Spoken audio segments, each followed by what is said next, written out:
Hey guys, welcome to Stories Redeemed. I'm Joy, and I told Brad a few days ago I have nothing to say.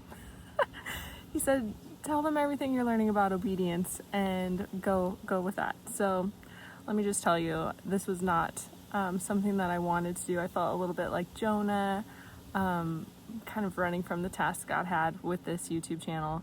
And so not comfortable for me. And I dragged my feet for a while and repented and was like, okay, Lord, if you want me to share, if it just helps one person, I'll do it. Okay. Because I'm for you, God. Like, you've done everything for me. So after I finally repented and moved forward, he showed me in his word, Exodus, I believe chapter 3 or 4, where, Moses is kind of battling with the Lord, like, not me, God. Like, I can't even speak. I get tongue-tied. It can't be me. And I read God's anger burned against Moses because he kept giving excuses and saying, don't choose me.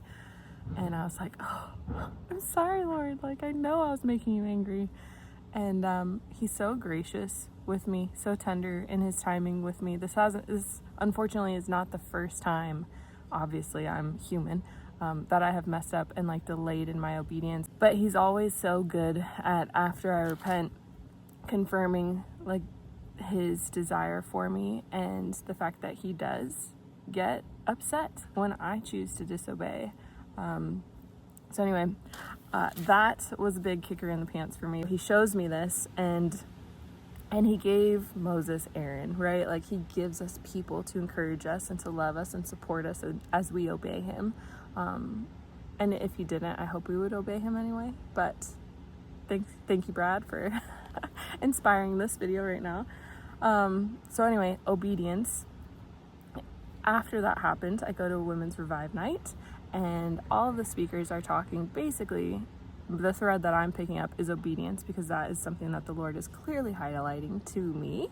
And someone speaks directly from the book of Esther and is talking about how Mordecai came to her and said, perhaps you are here for such a time as this, to bring salvation for the Jews. And she's nervous. She doesn't want to go to the king. She could die, all this stuff. Mordecai tells her, if you don't, surely another will rise up. God will bring salvation somewhere else. But he warns her, and this is what really struck me. He says, but you and your father's household shall perish. God is not messing around when he's talking about obedience. We know that sin leads to death. And I think every time we choose to move in a direction that's further and further away from what God is calling us to do, telling us to do, if we continue to live in this disobedience, we kind of like grow calluses on our heart. And I've been there, and it feels icky and gross, and it's sad and discouraging, and that's not how we're meant to live. There's such freedom in obedience. Sounds so crazy and weird, but there is. In James chapter 4, he talks about, if you don't do what you know you're supposed to do, you're sinning. Chapter 1 in James, he talks about, be doers of the word, not hearers only. And you can't be a doer of the word if you do not know the word. So my encouragement to you guys is get in the word, seek him in his will, know what his will is, not just like a general blanket statement will for Christians and believers, although that's a huge place to start. And I think we can all continue to be refined in that alone. But for you personally, he's got something specific for you to do. So seek him in that, and then take the scary step, make the video, like put whatever the product is out there in the market, or do whatever it is that he's calling you to do, because he wants to bless other people with the idea, the gift, the talent that he's given you. And he wants to bless you in return. He wants you to experience that freedom and that joy in walking through life with him, in leaning on him and seeking him for your strength. So in regards to marriage and obedience, obviously, this is, I think it's coming back around and it's beginning to be a bit more popular, but submitting to your husbands is kind of like can be like an icky word, because it almost makes you assume the feminist movement, where it's like, well, I'm not less than. But that is not at all what God's design is in marriage, and it's not to make you be less than him. You are precious, and you are unique, and you are gifted in a way that he isn't. So it's not even about that at all. but it is about blessing you, and it is about having a covering over you that your husband can provide, just like Christ is the head of the church and he covers us.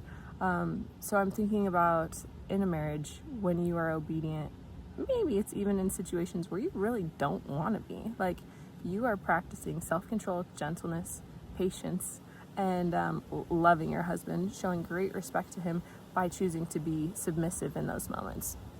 I've for sure not been really good at this. It's a practice, truly. It is a muscle that we build. And in doing that, there's been huge blessing, not just for me and my kids, but I want to say for my husband too, because it builds the respect level that he sees I have for him. And it builds confidence in him that he can make these decisions for our family, that he can hear from the Lord and move us in a direction that is honoring to him. And even if there are times where I don't agree and I wish it were going a different way, submitting and being, kind of quiet, to be honest, during those times, and not being grumpy or frumpy about it, but just loving him regardless of the disagreement. That has been great too, because I think it builds conversations in the future of like, this didn't turn out the way I thought, like let's talk about this next idea. But also when we choose to submit and it's not the way we want, that character in us gets built so much, and we have confidence in ourselves that we can continue to do this. And I mean, patience, man, is like a huge one. I think I struggle with that quite a bit, but I just would encourage you to seek to find ways to be obedient to the Lord. Whatever it is he's calling you to do, if it's in your marriage, learning how to submit in these moments. And please don't hear what I'm not saying. I'm not saying that this means zero boundaries and being a doormat or sticking around for like abusive or toxic situations, because obviously there are, people in authority that we should submit to too, the laws, the whatever it is, the boss that you need to submit to. But if it's like a toxic, evil thing and you're called to do something that is going to disobey the Lord, like obviously that's not what I'm saying here. That's different. But in those little things where it's like not necessarily going to be a huge life-changing situation, but it might be a temporal discomfort for us, I'd encourage you to try to submit and have a cheerful heart in it, because you're going to grow yourself, and that's a muscle that you will forever be grateful that you have built, because I foresee us needing it for the rest of our lives. So anyway, obedience. I have not taken obedience to the level that it needs to be. I've not been respectful with you and your word in the way that you require, God, and cleanse me, I think we're all human. We all make mistakes. I'm sure I'm not the only one who has done the opposite of what God's told me, or like tried to run from it, or been super delayed in obedience, because that's not honoring. We know how we are with our kids when we're like, hey, I told you to do this, and you're choosing to do 12 things before you do what you need to do. Frustrating. So I just wanted to follow through on sharing about this, because it continues to come up. And the craziest thing is, I'm reading in Job, after Job has lost everything, God restores everything back to him, double, right? And I'm reading this, and he does not get everything double until he prays for the friends that were out of line. Okay, obedience. Obedience brings blessing. Obedience is so honoring to the Lord. Obedience blesses us more than we know. Maybe you don't want to do something that is out of your comfort zone, but God is calling you to do it. I hope and pray that this encourages you to just go for it. Just lay all human care aside. Who cares if other people think you're crazy? Who cares if you don't get likes or reviews or whatever it is that you're being called to do? Because really, it's all about the Lord, right? And if we can bring him glory just by our obedience, it doesn't matter what else happens, right? Let's glorify him. All right, love you guys.